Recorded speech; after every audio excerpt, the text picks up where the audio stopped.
Department of Homeland Security issuing a memo kind of laying out the Trump immigration policy. This as we wait for another version of that extreme vetting executive order that has been challenged in the court. We don't know whether they'll continue to challenge that or pull it off and use the new one. But here's what the memo says on the immigration crackdown: prioritizing criminal illegal immigrants and others for deportation, including those convicted or charged with any criminal offense or who have abused any public welfare program. Starting the planning, design, and construction of the U.S.-Mexico border wall, hiring 10,000 ICE agents and officers as well as 5,000 Border Patrol agents, expands the local officers as immigration agents as well, and the catch and release policies under which illegal immigrants subject to deportation potentially are allowed to abscond and fail to appear at removal hearings. And then the new directives would not affect the Obama-era protections for Dreamers, the illegal immigrants who came to the U.S. as children and others given a reprieve in 2014. The ACLU issuing a statement saying these memos confirm that the Trump administration is willing to trample on due process, human decency, the well-being of our communities, and even protection for vulnerable children in pursuit of a hyper-aggressive mass deportation policy. However, President Trump does not have the last word here. The courts and the public will not allow this un-American dream to become reality. That's where we are tonight. Let's bring in our panel. Steve Hayes, editor-in-chief of the Weekly Standard. Mara Liasson, national political correspondent of National Public Radio and editor-in-chief of LifeZette. Laura Ingram. Okay, Mara, this looks like it is laying out the enforcement of existing law. Yes, and the president has broad discretion on how to do that. Congress appropriates money to deport about 450,000 people a year. And that is pretty much, when you look back over the years, that's more or less what President Obama did. Now, we'll put up the chart, the deportations by criminal from DHS, and this goes back 2009 to 2016. Yeah, but now what the President Trump is doing that's a little bit different is he's giving DHS a little more discretion. He's saying any criminal offense. Now, criminal offense would just come into the country or be working illegally. So I think what we're waiting to see is, does this turn into something that the public sees as a mass deportation force that truly is disrupting families, disrupting communities, and does it look bad? Now, already they've taken one important step to make sure that doesn't happen, which is they're leaving the Dreamers alone. And the Dreamers are the most sympathetic illegal immigrants in this country. Laura. In 2014, President Obama expanded the prosecutorial discretion to the leniency side in his administration. So he gave the government a lot more leeway to parole. It's called to parole illegal immigrants back into the United States. So if they're here illegally, you parole them in. They're not processed for expedited removal. What Trump wants to do in part here, President Trump is laying out, is that the ways of looking at immigration enforcement really don't make sense.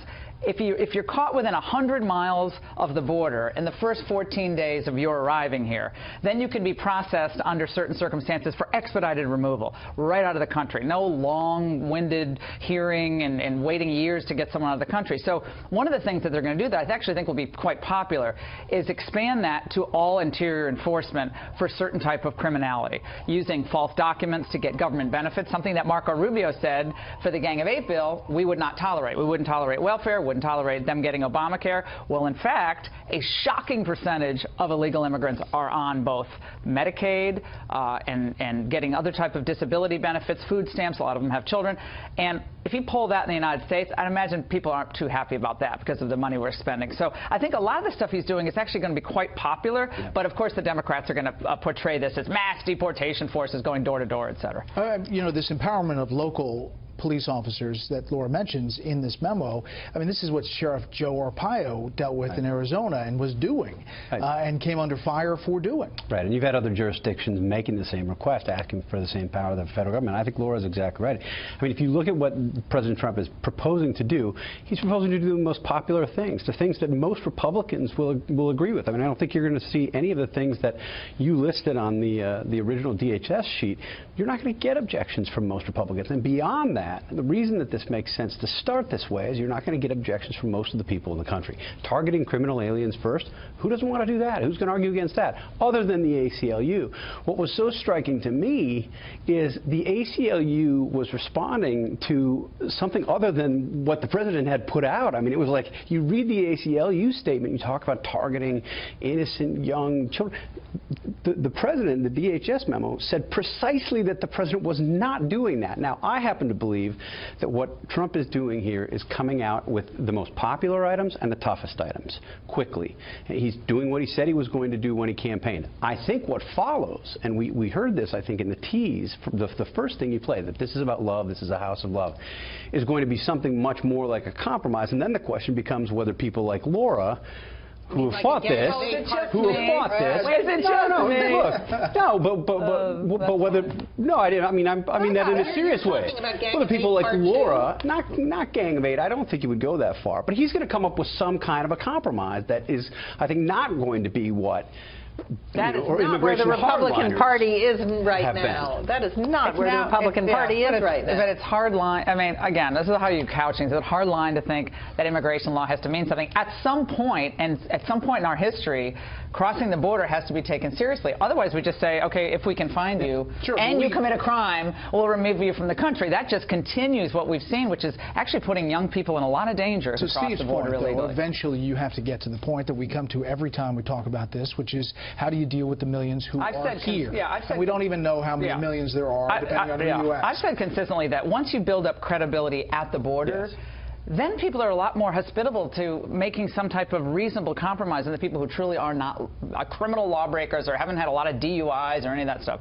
But right now we have very little credibility on the border, at least our previous president. We had a lot of catch and release going on, and we had way too much prosecutorial discretion on the leniency side. So once that is put to rest, I think people will be much more hospitable. Well, and not to put words in your mouth, and your other argument was that Republicans hadn't established that credibility. It was one of the reasons that voters didn't believe Republicans when they said that. Here's the Department of Homeland Security Secretary talking about the border wall.